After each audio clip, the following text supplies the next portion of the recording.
and welcome to Crafting Through COVID. We'll be speaking to authors Jane Austen Embroidery, Jennie Batchelor and Alison Larkin. They'll be here to answer any questions that you have. Just comment down below in the Facebook or YouTube stream. Whether it be about your cross-stitch technique or if you just want to share your story on how crafting has helped you during lockdown, make sure you get involved in the conversation. There might be some technical hitches, so please bear with us, for that comes with the new world that we're living in, but hopefully it should all be fine. Now, this year has been a struggle for many, but with all of the negatives of coronavirus comes something positive, and it's brought together a community of crafters. Here's a Crafting Through COVID story, and don't forget to send in your questions about all things crafting. We'll answer your questions right after this.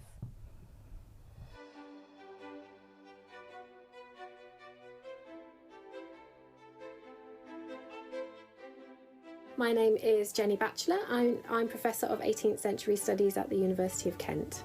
COVID crafting is a very, very popular, frequently trending hashtag on Twitter and Instagram these days. And that's because, of course, so many of us, myself included, are trying to accommodate ourselves to this new reality of COVID and the stresses and strains it brings, the boredom, the loneliness of lockdown, the tedium of lockdown, the repetitiveness of lockdown. I've been working for, 7 years or so on a fascinating publication called The Ladies Magazine, a hugely popular monthly magazine for women. I would certainly argue the first recognisably modern women's magazine that starts publication in 1770 and runs through to 1832. We can't be entirely sure exactly how many people read the magazine or subscribed to it, but our best guess is about, at the height of its popularity, around 10 to 15,000 copies a month. A novel like Sense and Sensibility was published in a pretty standard print run of 750 copies. So this is like hugely, this is mass media, really. My name is Alison Larkin.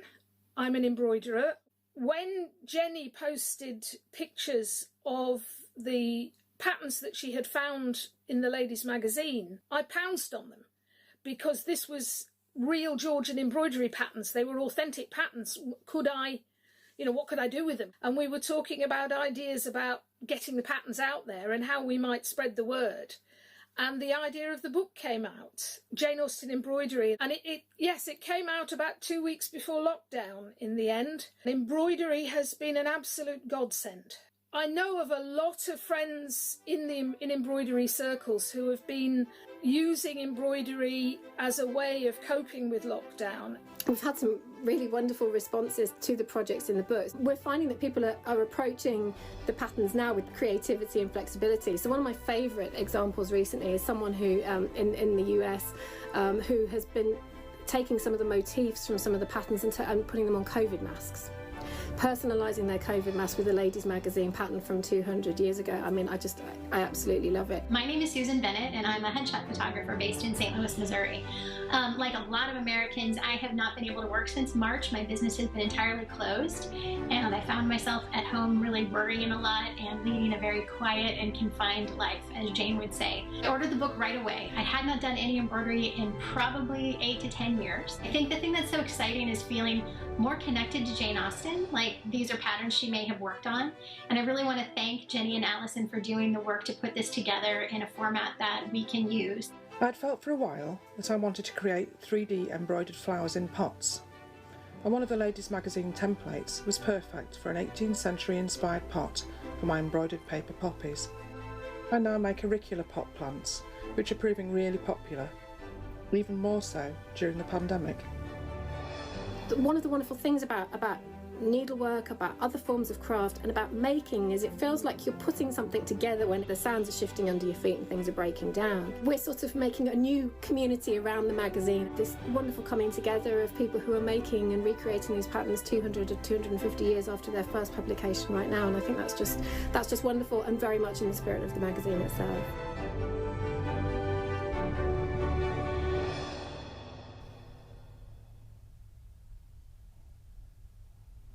Thank you to everybody who contributed to that film. There'll be more stories later on in the event with people from the crafting community, but first, welcome Jennie and Alison. So start off by telling us a little bit about yourselves. So I'm Jennie Batchelor. I'm Professor of 18th Century Studies at the University of Kent and co-author with Alison of this book, Jane Austen Embroidery, which for me is the endpoint of a fantastic journey that began way back when I started my PhD, longer ago than I care to acknowledge. Hello, I'm Alison Larkin. I'm a professional embroiderer. Having spent years teaching, I managed to escape, and now I stitch all the time, which is wonderful. I love Georgian embroidery patterns particularly, and when I saw Jennie's patterns that she published, it was it opened a whole new door and a whole new path, and that's where the book came from. It's been wonderful. It's been so lovely to see how embroidery has been helping people throughout the pandemic. How has this period been for you, starting with you, Jennie? Well, I mean, goodness. I mean, everybody's lockdown has been different. Everybody's lockdown has been differently challenging. Mine has been considerably improved, I have to say. In fact, I don't know quite what I'd have done without craft, without embroidery, without the community that craft allows me to be part of, really. So, you know, I've been very fortunate to be able to keep my work going, and although, like many, I've had to kind of accommodate myself to a new way of doing a job I've been doing for 2 decades, which has been challenging. And it's been a very isolating experience, isolated from the students I teach and love teaching, from my colleagues also.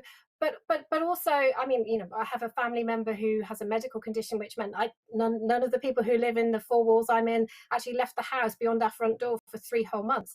And what embroidery gave to me, I think, I've embroidered on and off and done sewing of different kinds on and off since I was 9 years old. I was taught by my grandmother to sew, but it's taken on a whole different resonance for me now, using it to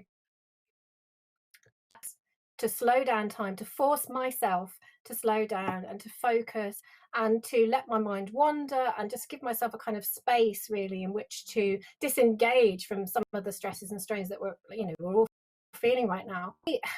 You know, even particularly, I think, in this lockdown reality, you know, we have this notion of needlework often as a kind of, and historic women's needlework often has been a very sort of solitary, introspective activity, and sure, it can be that. But for me, it's like the magazine that these patterns came from. It's about community. It's about being part of, it's about making things that you may give to other people, but it's being part of a network. I've learned so much through this experience from the wonderful people who've also been working with these patterns and engaged in other kinds of projects of their own. And just being part of that community has just been wonderful. It's been creative, it's been consolatory, and it's just brought a kind of connectedness to what is a very, very difficult and isolating experience for so many of us. 100% agree. What about you, Alison? How has this period been for you? For me, it's not been too bad because I work from home anyway. So in many ways, I've just been carrying on as normal, just getting on with a lot of sewing. But what's been interesting, actually, from my point of view, has been the technical side of things. I'm in several embroidery groups, and some of those groups we've managed, although we couldn't meet together as a group, we've managed to get together on Zoom and have Zoom challenges where we had a quick meeting to start with and then went away and stitched something for a couple of hours and then came back and showed everybody what we'd done and things like that. So that's been quite interesting. And it's also given me a lot of time to sort out things like getting my website up to date and learning how to do photography and videos and that sort of thing. So in many ways, it's been a challenge in that I've had to learn a lot of new technology and new techniques for things.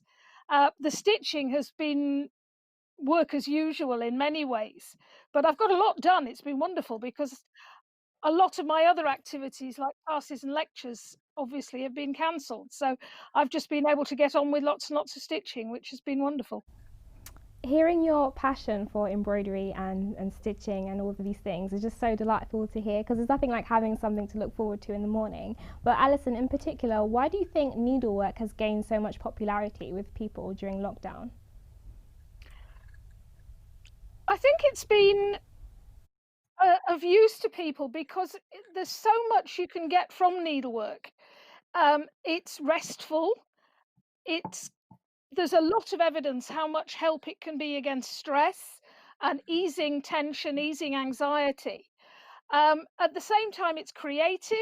So you're making something, you're getting something out of what you're doing, which is very positive and very encouraging.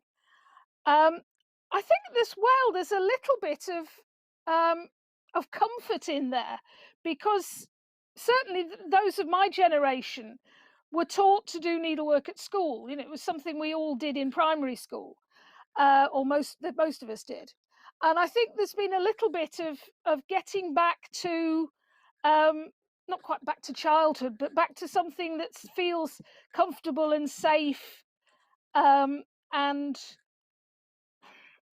normal, if you like, in a way, which has obviously been a problem with everything we've all been having to cope with. But I think certainly it's the stress relief and the creativity and the productivity of it that's been the main attraction, I suspect. Yeah, because there's nothing like, again, like dedicating your mind towards something that you can create, which can be so beautiful, and something that all generations can, take pride in and come to love and understand. If it's something that I would even want to do. Like, I tried to join the squad today by wearing my own embroidery top, but I didn't make it. Jennie, something that we didn't touch upon in the film was the Stitch Off event. So I don't know if you could explain a bit more about that. Yeah, so this is really the starting point for the journey that ended up in the book. I mean, I don't like it's an ongoing journey as far as I'm concerned. I'm not quite sure where it's going to go next, but I feel it's not over yet. And you're certainly going to be seeing some videos a little bit later on with the wonderful people who took part in that. So let me just explain. So I said earlier, my interest in the magazine that these patterns came from, this is the Ladies magazine, what I would say the first recognisably modern women's magazine, is a long-standing interest of mine. It formed a very small part of my PhD, which became my first book about dress in the 18th century, and 18th century literature and culture. Because I was writing about fashion, I really wanted to write about the fashion plates and reports that are in the magazine, discussions of fashion, but I really, really wanted to write about these lovely embroidery patterns that I knew the magazine printed and knew they printed because they were listed each month in the contents page. But I was so frustrated because despite the fact that I was travelling up and down the country locating copies of the magazine, I couldn't find any of the blooming things. And there's a very obvious reason for that. Of course, they were made to be used, and because they were made to be used, they weren't preserved with the magazine intact for posterity and for the library collections that we now find them in. So anyway, I spent a long time on and off looking for them. And then a few years ago, back in late 2015, when I was running a research project at Kent on the magazine, I was cold called one day in my office by somebody who explained that she had a copy of the magazine. She didn't give me very much detail. She said it was a little tatty, but would I like to buy it? And to cut a long story short, when I went to meet her and bought the copy, I found it had its complete set of patterns intact, and I really was just so astonished, bowled over and excited. And I then posted them on social media just because I was a bit like the cat who got the cream. I was very happy with myself and I wanted to see what other people made of them. And the response was just phenomenal. I mean, Alison said she pounced on them. She was the first person to pounce on them, I might add, but she was far from the last. I mean, many dozens of people all over the world started to get in touch saying, what are these? Who would have been making them? How would they have been making them? Oh, and how could I go about making them? And so I simply put them on a website and just said, hey guys, why don't you go do something with this? I'd love to see what you come up with. And that was the idea.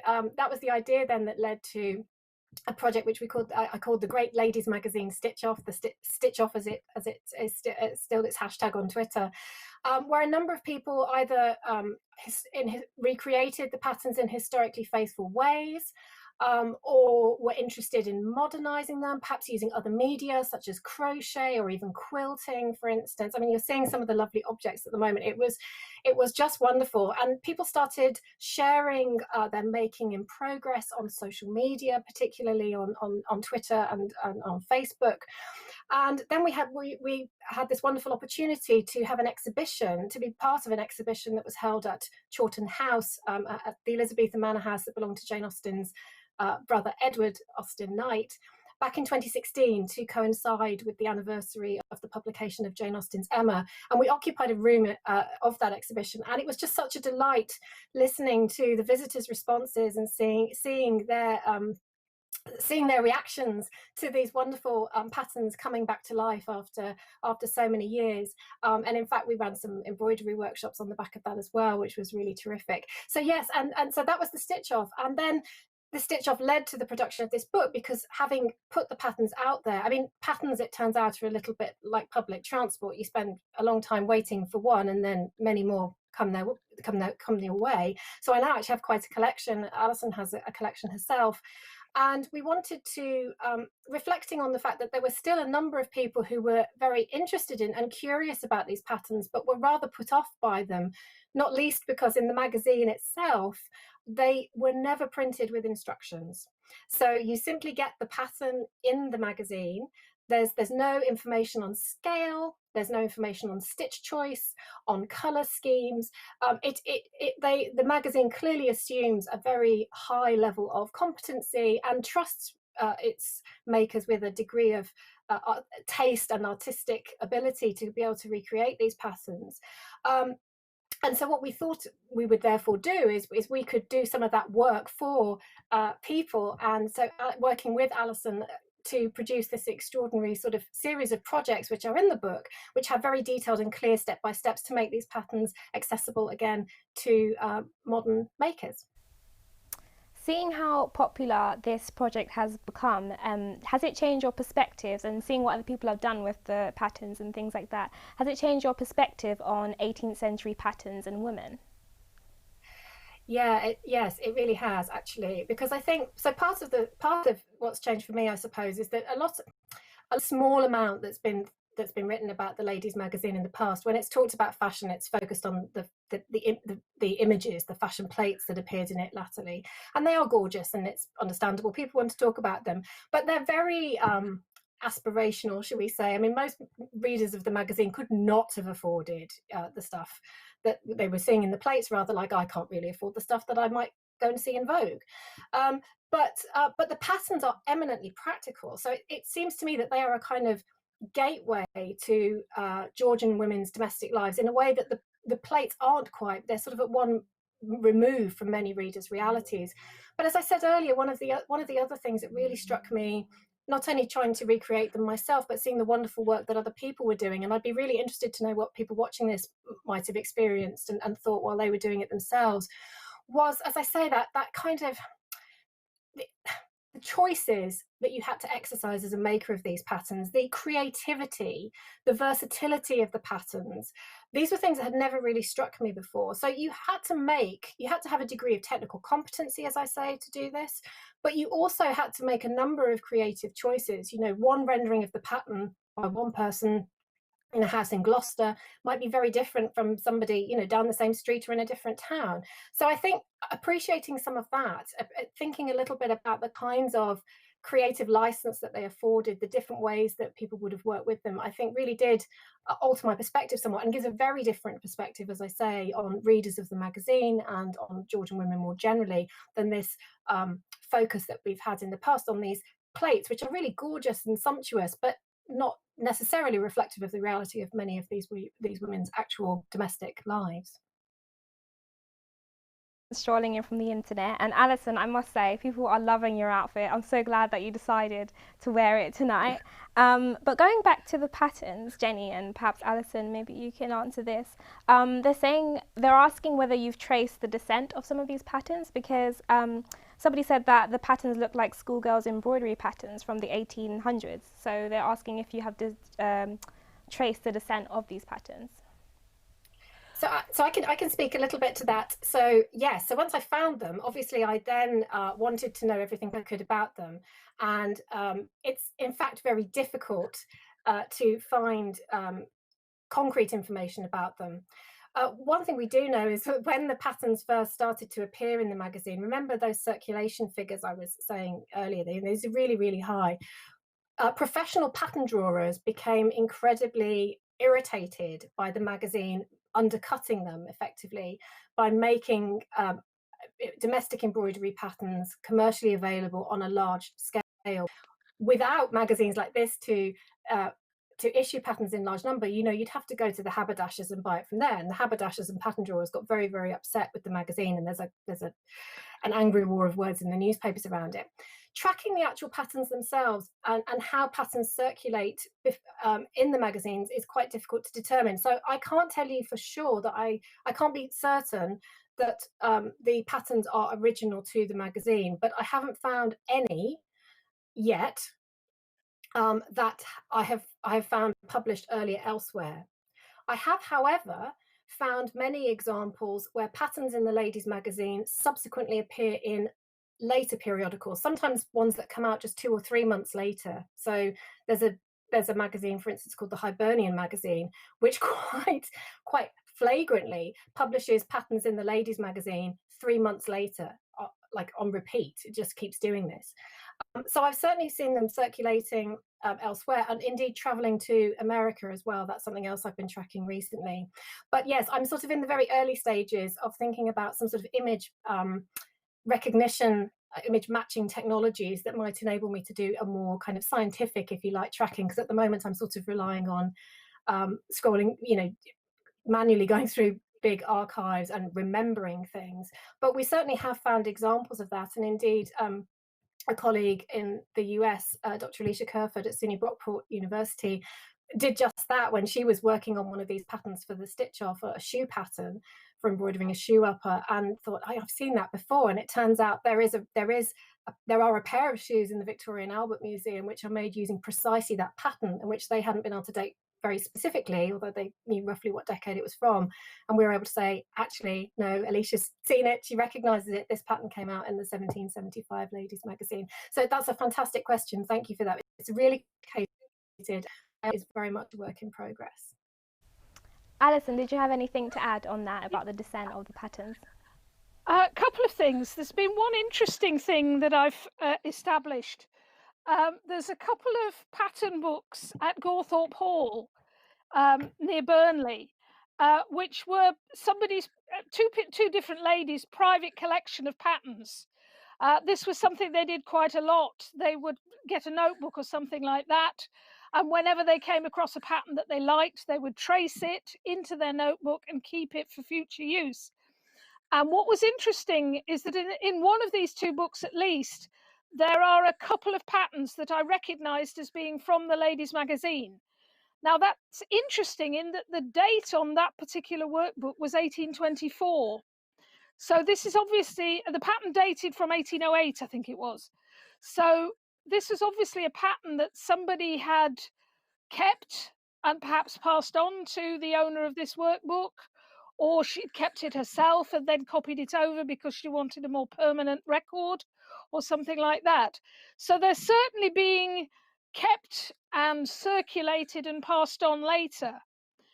And as Jennie mentioned, we have found a couple of examples now where the patterns from the ladies' magazine are turning up on extant garments in collections. But as Jennie said, it's quite a long job to work our way through the patterns and then work through the museum records and museum collections to see what we can find. So I've got good news, guys. We've got viewers from Denver, California, Mexico, Kent, Norfolk and France, so from all these places. So hello everyone. And that actually leads me to another question. Obviously all these places have different cultures, and within that there's different patterns and in their fashion and art. So do you think there's I'd say like collaboration in terms of patterns from other cultures? Could that be something in the future that in your patterns that you make, taking from different cultures and mixing that with the Victorian embroidery designs that we see? Yeah, I mean, so it's it goes back to that question we were just speaking to, really, which is how these designs travel. And certainly one of the things certainly a lot of the needlework pattern books that we have from the 18th century that have survived, a lot of them actually come from France or from Germany, and there's a great deal of European influence on British domestic embroidery in the period that Jane Austen Embroidery is actually about, and in fact other magazines, not this ladies' magazine, but other women's magazines of the period often rather elliptically alluded to who was providing designs for their patterns when they started to copy what the ladies' magazine was doing. And they'd often, if they had a French pattern drawer, they'd make much of that because French designs were considered particularly desirable because Paris was, of course, a great fashion centre for many hundreds of years. So yes, I mean there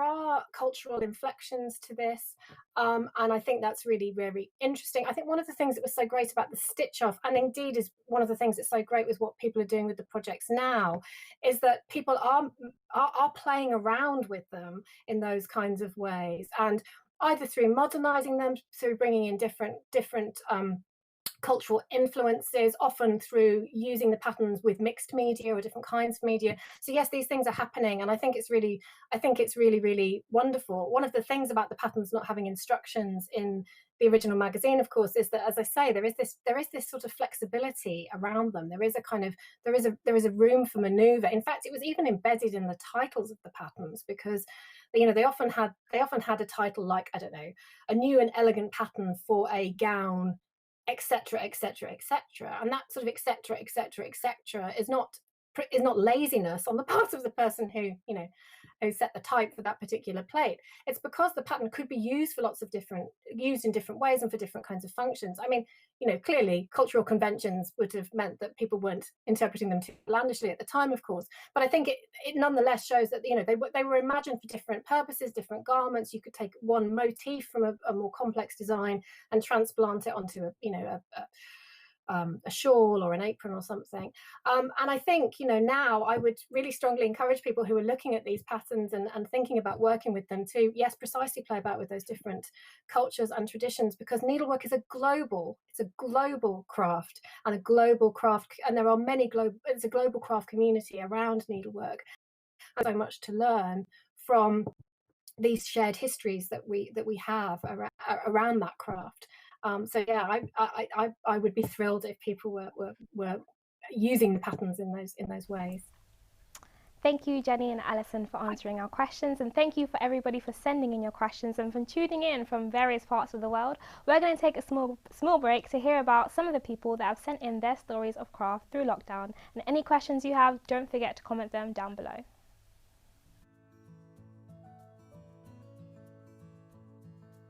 I'm Rachel from Virtuoso Adventures, and my stitch-off contribution was this pashmina worked using the sprig pattern with outline stitches at one end and satin stitches at the other. And the contrast between this and my lockdown project, which is this Monue piece, must have you wondering what the connection is. The connection is simply this. In the intervening period, I've spent a lot of time concentrating on my painting and my drawing, because I realised as I was working the pashmina that what I lacked, that my ancestors who may have read the ladies' magazine had as a matter of course, was confidence in skill with a pencil. Hi, I'm Caroline Hack, and I produced one of the works for the Stitch Off exhibition. A lot of my work includes maps. For example, this is a polar bear skull, and this is a map of Spitsbergen. You can see I've quilted it using freehand machine embroidery, and on the back is the geological map. I produced this digitally printed linear map from Jane Austen's time showing Alton and Chorlton for the Stitch Off. I printed the map onto fabric with my inkjet printer and used two-tone organza and freehand machine embroidered the waistcoat pattern. Lockdown has been the ideal time for me to work on my hand embroidery and learn some stitches. I have to say I was put off sewing at primary school because I couldn't manage chain stitch, which is getting better now. I'm currently working on pieces for an exhibition at Whitby Museum, and I'm using my new skills on these snowflakes. Hi, I'm Hazel Mills, and I'd like to tell you about my first foray into embroidery. During lockdown I decided I needed a new challenge, and having been given this lovely book for my birthday, I decided the challenge had to come from Jane Austen's Embroidery. I chose for my pattern the central flower of the scissor pouch to make some Georgian garters. I chose garters because A, they're very small for a new project, and B, if they turned out really badly, only my husband and I actually had to see them. It's traditional to put writing onto the garters, and I chose Captain Wentworth's lovely letter as my inspiration. So My right leg is half agony and my left leg is half hope. I do need to improve my tracing skills in the first place so that all 4 flowers do look a bit more similar than these do. But for my first go, I am actually very happy. I'm Dr. Serena Dyer, and I'm a lecturer in History of Design and Material Culture at De Montfort University, Leicester in the UK. I've been using original practice sewing techniques to make 18th and 19th century garments for over 10 years, but my attempts at embroidery have always been minimal. Back in 2016, I went to one of the Ladies Magazine embroidery workshops at Chawton and decided it was high time I applied my needle to some more diverse tasks. In my academic research, I work on Rudolf Ackermann's Repository of Arts, which was an early 19th century successor to the Ladies Magazine, and which also contained regular needlework patterns. Instead of a discrete embroidery project, I decided to incorporate the designs into a dress, which reimagines a gown from 1830 from the V&A. I followed the techniques and materials of the V&A gown, but selected a pattern from the 1829 edition of the Repository. I'm still only part way around the embroidery. Each time I apply myself, I do progress with relative ease, but this is definitely going to be a longer term project. This project has really clarified to me that even though dressmaking and embroidery are complex and skilled tasks involving a needle and thread, the material literacy required for each is different. The rhythms and wrist movements are distinctive, and it reminds me that just because someone in the past was, say, excellent at cutting out and doing seams, it doesn't necessarily mean that their timbre or their chain stitch was especially precise.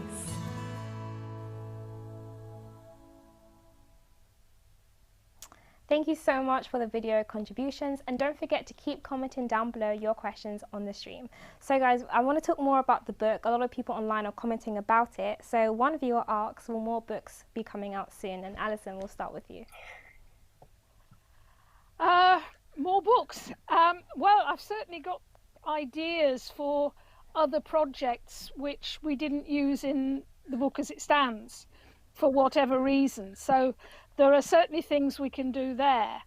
And we have managed to gather more patterns since we started the work on the book. So we've certainly got more scope to work on there. So if people are interested in another book, then potentially, yes, it's certainly something we could work on.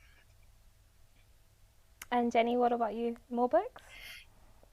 That's possibly the nicest question anybody has ever been asked in an event. So whoever asked that, thank you. That's just delightful. I mean, yes, Alison's absolutely right. I mean, so there are other books that we could imagine a kind of sequel to this particular book for precisely the reasons Alison said, which is that, in fact, whittling down the patterns for the book was really challenging for us because, as I say, having looked for them for so long and me not finding any, then having a kind of glut of them.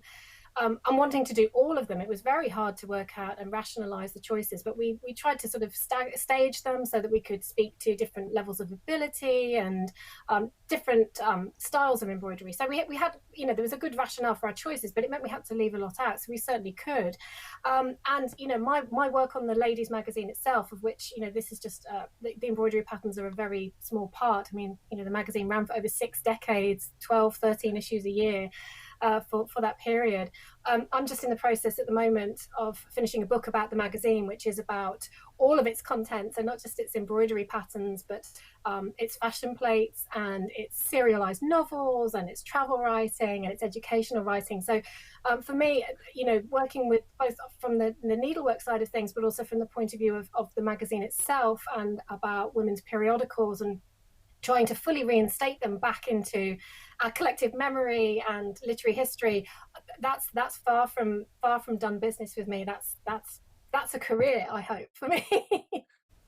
So it was Helen O'Brien from Dublin who asked that question. So thank you so much, Helen, for asking that question. But as you just mentioned, the Ladies Magazine, Jennie, we've got a question from Victoria Wood. She asks, do you have any access to the business records that might refer to contracts with the pattern designers?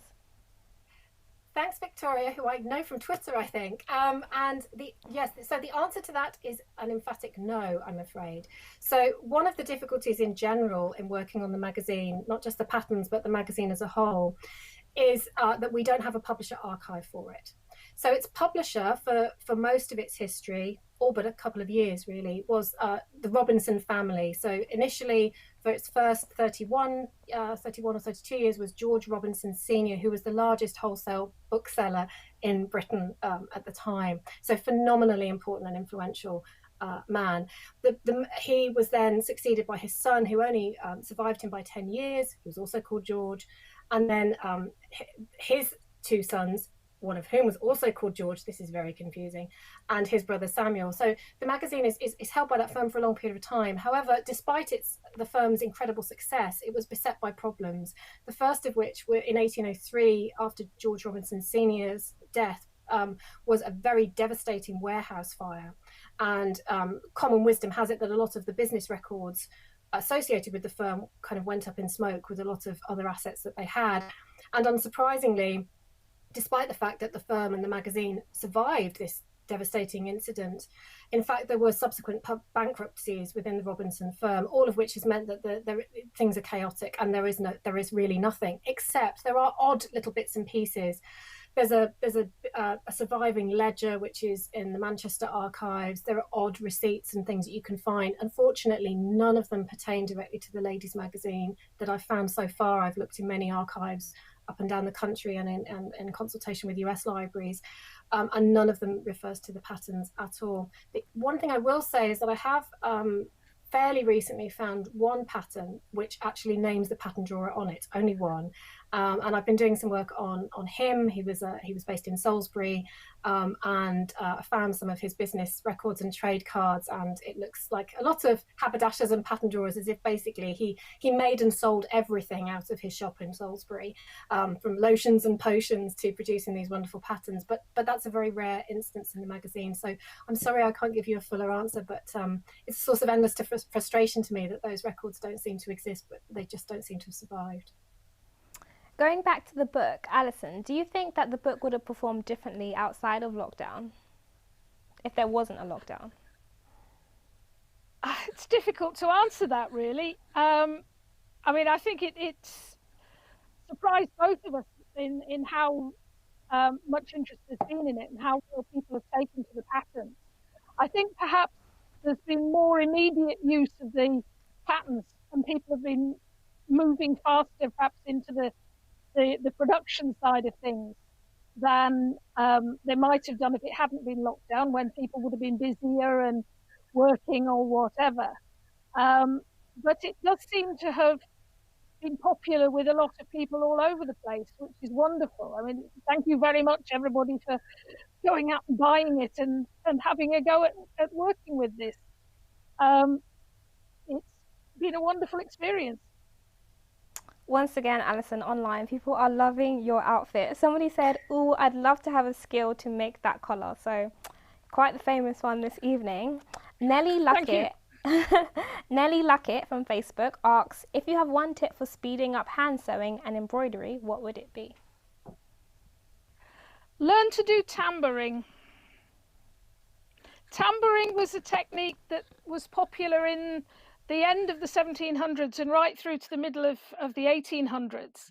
And it's a technique which is actually still used in India and places like that today. It uses a small hook, like a very tiny crochet hook, and it produces a stitch that's very like chain stitch. And you push the hook through the fabric, you catch the loop of thread underneath and pull it up into a little loop, and then you repeat that process along the line. And one of the reasons it was very popular in the Georgian period was because it's an awful lot faster than working with a needle. So one way of learning tambouring would be one way of speeding up the process. Noted, note taken. Thank you for that. I've got a question from Hazel Mills. They ask, is there anywhere we can share old patterns we find? I have seen some before in an old journal in an antique shop here in DK, but didn't buy because I wasn't an embroiderer then. So do you have any advice for them? Yeah, so I can speak a little bit to that. So I mean, Hazel, hi Hazel. Hazel, you saw her lovely video. The DK is Denmark. Hazel's based in Denmark, and we've come to know each other through Jane Austen Embroidery, and I'm thrilled that she was able to submit a video for us today. Is there anywhere to share them? Well, so one of the things that happened with Stitch Off is that people started sharing some materials that they found in different places on the social media channels associated with the Stitch Off. So please, if people would like to draw attention to them, the Ladies Magazine project itself, although the official project that I ran a few years ago has ended, its social media channels still survive, and many different people inhabit that channel, if you like, and share their interests on there, from sort of amateur genealogists to academics to people interested in women's history, historical romance enthusiasts and writers, and a huge number of people who are very active in the craft community. So I would say that's a very good place to start, is to start sharing them there. You will be bowled over by the expertise and generosity of the people within that community and what they might be able to tell you about them. I am also in the process, I've been doing some work with students at the University of Kent over the last couple of years, to create a database, which I can't say too much about right now because I'm still in the process of negotiating some aspects of how the database will operate. But at the moment, it's going to be primarily confined to, well, largely concerned with the Ladies Magazine and its patterns, because that documenting those in and of itself is a huge job, and I'm hugely grateful to the wonderful students in the School of English at Kent for their fantastic work in helping me create that database. But my ambition longer term would be to open it up as a space where the expertise of people like Alison and yourself, Hazel, and just those kind of serendipitous finds that we have when we come across things when we least expect it. People can log these things and potentially, if it's appropriate to do so, to be able to share them with others so they can them themselves. Cool. Apologies, Hazel, for not knowing what DK was. It's been a long day. I'm really sorry. But Denmark, hi Denmark, we love you. But I guess on that, for anybody who wants to get into embroidery, what advice do you have for them? Or for people that don't even know what embroidery is, where's a good place to start? I'm guessing it's the book. Yes, I hope so. We've tried very much to put in patterns at all levels so that there's work in there that somebody who is a novice to embroidery could tackle, but also pieces which would be a little bit more challenging for someone who's got more skills. Embroidery is it's a skill, it's a task that works at any level. You can start with something relatively small, relatively straightforward, and you can build that up into whatever you want to do and take it to whatever level you like. If you're an absolute novice, then perhaps a little cross-stitch kit might be somewhere to start. If you've done a little bit more stitching, then something like the sprig pattern, which is showing there, or the ones on the napkins, which we took from that muff pattern that you showed just then. They're all fairly straightforward patterns that would give you a way into learning the skills that people used. One of the wonderful things about the Georgian embroidery I've looked at over the research I've done over the last 4 or 5 years is that all the stitches that they used are exactly the same stitches as we use today. It's cross stitch, it's satin stitch, it's long and short stitch, it's chain stitch, it's stem stitch. They're all the same kinds of stitches that we use. So if you wanted to reproduce Georgian style embroidery, it can be done fairly straightforwardly by using the same stitches. So there are lots of ways in, and I think probably the sprig pattern would be a good place to start from the book if that's what you wanted to do. I guess, do you have any mental advice or encouragement? Because I know for me, when I start something creative, whether that's knitting or crocheting, I'm always the first one to give up and be like, I can't do this. So do you have any, like, a mantra or something that can encourage people, if they are beginning and it's not going well at the beginning? What encouragement do you have for them? Go for it. Do try. In many ways, mistakes can actually take you down a new path. They don't have to be mistakes. They could just be a different way of looking at things. So, I mean, I remember a small thing on a piece I did some years ago for my parents' golden wedding. And I was working on this thing and I managed to mark the fabric. You know, I got a spot, I can't remember how I did it now, but I got a spot of ink or something like that on the fabric. And I thought, oh no, because I'd nearly finished this piece and I was going to have to do it all again. And then I thought, no, I'm not, it's got flowers on. So it ended up with a little bee over the spot on the fabric. So, you know, there are ways through everything. It is worth being aware of the fact that you are going to have to unpick stuff. You know, you can't avoid making some mistakes, and some of those mistakes will be bigger than others, and occasionally you are going to have to think, oh damn, and start again. But just go for it. Keep going, keep trying. Whatever you do, don't give up, because there are often ways of fudging it quietly so that nobody notices, like covering a spot with a little bee. And there are often ways of adapting what you're doing so that you move in a new direction. Please don't give up. And if you're really stuck, I've got a Facebook page and things like that. You can always get in touch with me and I'll see what I can do to help. Wonderful, wonderful. We've got a lovely question from Deborah Malloy about the inclusiveness of stitching, embroidery and needlework. She asks, is it mostly women who are picking up their needles, or have some fellas joined in too? I can answer that. Okay. So there are definitely some men who are picking up their needles and doing this work too. And are talking about it on social media. In fact, Alison and I the other day got into a conversation with Jack Orchard, for instance, who is an academic working in Swansea, who's decided to take this up and was asking some technical questions about that chain stitch that Alison was talking about a while ago. And indeed for the stitch off as well, we had a number of men who participated in that. Overwhelmingly, I would say, that the people who I know about, so please, if I'm wrong, tell me, report it on the chat, are women to my knowledge. From the in the stitch off, in terms of inclusive, it was predominantly women who participated. I thought was just wonderful about it was the age range. So the very youngest people who got involved were school kids, and then we had people who were, I think the oldest was in her late 80s, that I knew, who disclosed her age to me at any rate, who had made something really rather wonderful for the stitch off. So I think there is this wonderful sort of intergenerational inclusiveness around needlework, which is really important. But yes, but to my knowledge so far, predominantly women are working with these patterns, but not exclusively by any means.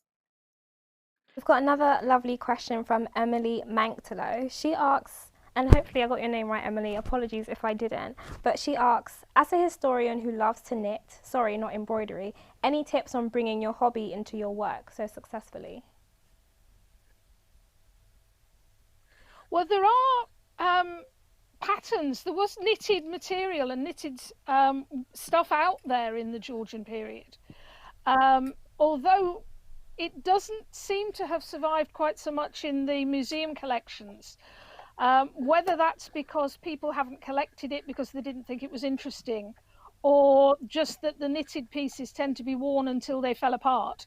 So there wasn't really anything to collect, I'm not sure. But I have seen evidence of knitted material at the time. What I haven't seen is a lot of knitted patterns from the period, I have to admit. There's more from the Victorian period. When you get into the 19th century, some of the needlework books do have knitting patterns and things like that present. So there are historical patterns out there for knitting if you go hunting. I might have something to add to in response to Emily's question. But thanks, Emily. That's just such a delightful question. I'm somebody who spent a good so I feel like in some ways I was recently giving a copy of the book. I hadn't seen my parents for about 6 months because of lockdown, and I wanted to give them a copy of the book very belatedly, so they've only just got one. And in the inscription I wrote for them, I put, well, this book, like I said, for my 9th birthday, you bought me the Reader's Digest book of needlework because that's what I wanted. And for my 10th, you bought me the complete works of Jane Austen because I'd just seen the Laurence Olivier Greer Garson Pride and Prejudice and fell in love with it, and then read the novel and thought, oh gosh, Lizzie Bennet doesn't do archery. That's disappointing, but the novel's good anyway.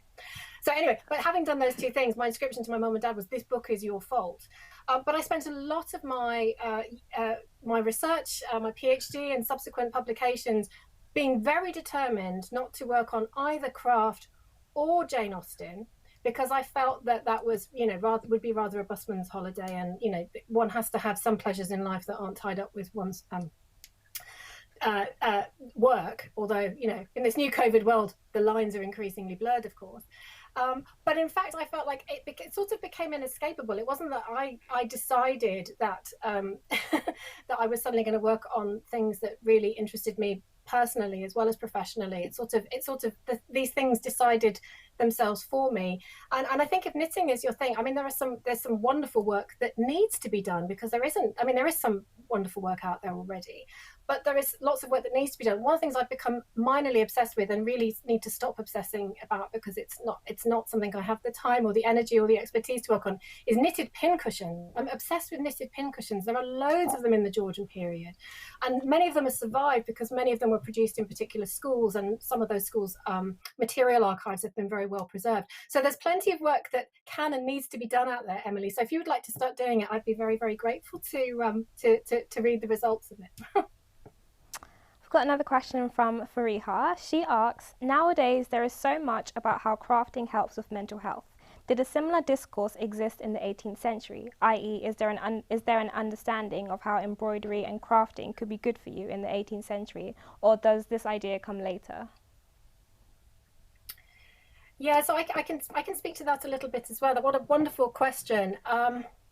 The answer is yes, there is evidence that needlework was entangled with the mental health of women in particular in all sorts of ways, actually, in the period. So there is, this is a charming real that we're trying to have here, but let's not shy away from the fact that, for some women in this period, needlework was felt to be damaging to women who deeply resented having to spend much of their leisure time doing work, who were forced into undertaking needlework for the support of their families, for instance, and for who deeply resented that fact. So let's not shy away from that reality, but just sort of putting it to one side for the moment. Yes, there certainly are many cases. Often the sources where we can find this evidence are letters and diaries of women who talk about being devastated by grief in particular, and making objects as a way of sort of consoling themselves or passing the time, or making gifts for the relatives of recently bereaved people. And then, of course, there are even needlework objects themselves from this period. I'm thinking of things like pictorial samplers, sort of embroidered samplers, mourning samplers, where people make objects to use needlework to commemorate lives lost. So yes, there are plenty of ways, I think, in which we can see women using needlework as a way of trying to cope with the unfortunate realities of their lives at any moment in time. So it isn't new. I mean, the kind of official discourse, if I can put it like that, around needlework in this period, and the one that you'll read about in a lot of history books about this as well, women are taught to do needlework because this is about keeping idle young women's hands busy. And sure, I mean, that's partly how it's used, I guess, in the period. But the reality, if you delve on the other side of that kind of official discourse into the kind of private discourses that women articulate in private spaces, in letters principally and in diaries, you find a whole range of other responses to needlework, which I think are much more consonant with the kind of way that we are now coming to understand needlework and other craft activities as being extraordinarily beneficial to many of us for our mental health, depending on the context, of course, in which you're undertaking that work. And that's something that's especially relevant in lockdown. We've seen cases of mental health cases going up, and to have something like crafting, knowing that it can better your mental health, is just perfect news, really. Definitely. We've got a lot of people talking about how they want to begin crafting, and so Alison, Corinne Goa from New Zealand, hi Corinne, she asks, if you are a beginner, are there fabrics that is easier to embroider on? You're probably best to start with a material called Aida, which is specially woven so that it's got nice neat blocks and holes that the needle goes through to keep it all very even. It's a great fabric for things like cross stitch, black work, and that sort of work. It's a little different from the sort of stuff that's in the book, but it makes a great starting point if you're literally just getting into needlework and embroidery. And a friend of mine actually recently described cross stitch as the entry-level drug for needlework, and I think that works very well. So if you're starting out from scratch, there's a lot to be said for a small cross stitch kit on Aida as being a good place to start. Some of the folks my generation might remember Binker at primary school, which is like a sort of giant version of Aida, which you can still get actually. I've seen it in some of the shops, but that's probably, if you're a complete novice, it's probably a better place to start than the sort of what they call surface embroidery that's in the book. You do the cross stitch first, then move into the sort of stuff that's in our book. I think I might just have to start there because I can't lie to you, I'm actually really, really interested. But that's pretty much all the time we have for. Yeah, no, I definitely will. Maybe we'll see. But that's all the time we have for the questions. And apologies for not getting through all the questions. If you do have any more questions, feel free to DM Jennie and Alison on their socials, on Twitter and Instagram. And the stream will stay on this link. So if you miss anything and you want to watch it again, you definitely can. Just click the link that you clicked on to get onto the stream. Thank you everybody for joining us. I hope you felt like you're part of the crafting community and you have become inspired to take up embroidery by yourself. Now, for anybody who missed our crafting through COVID film at the beginning of the event, here it is. Have a great evening and I'll see you soon.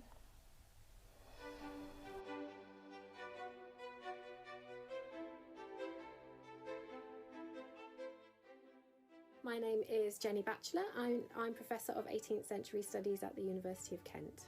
COVID crafting is a very, very popular, frequently trending hashtag on Twitter and Instagram these days. And that's because, of course, so many of us, myself included, are trying to accommodate ourselves to this new reality of COVID and the stresses and strains it brings, the boredom, the loneliness of lockdown, the tedium of lockdown, the repetitiveness of lockdown. I've been working for, 7 years or so on a fascinating publication called The Ladies Magazine, a hugely popular monthly magazine for women. I would certainly argue the first recognisably modern women's magazine that starts publication in 1770 and runs through to 1832. We can't be entirely sure exactly how many people read the magazine or subscribed to it, but our best guess is about, at the height of its popularity, around 10 to 15,000 copies a month. A novel like Sense and Sensibility was published in a pretty standard print run of 750 copies. So this is like hugely, this is mass media, really. My name is Alison Larkin.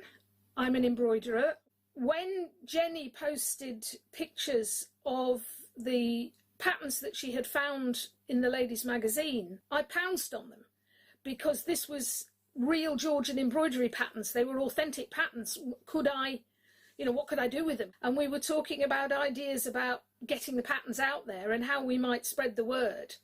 And the idea of the book came out, Jane Austen Embroidery. And it came out about 2 weeks before lockdown in the end. Embroidery has been an absolute godsend.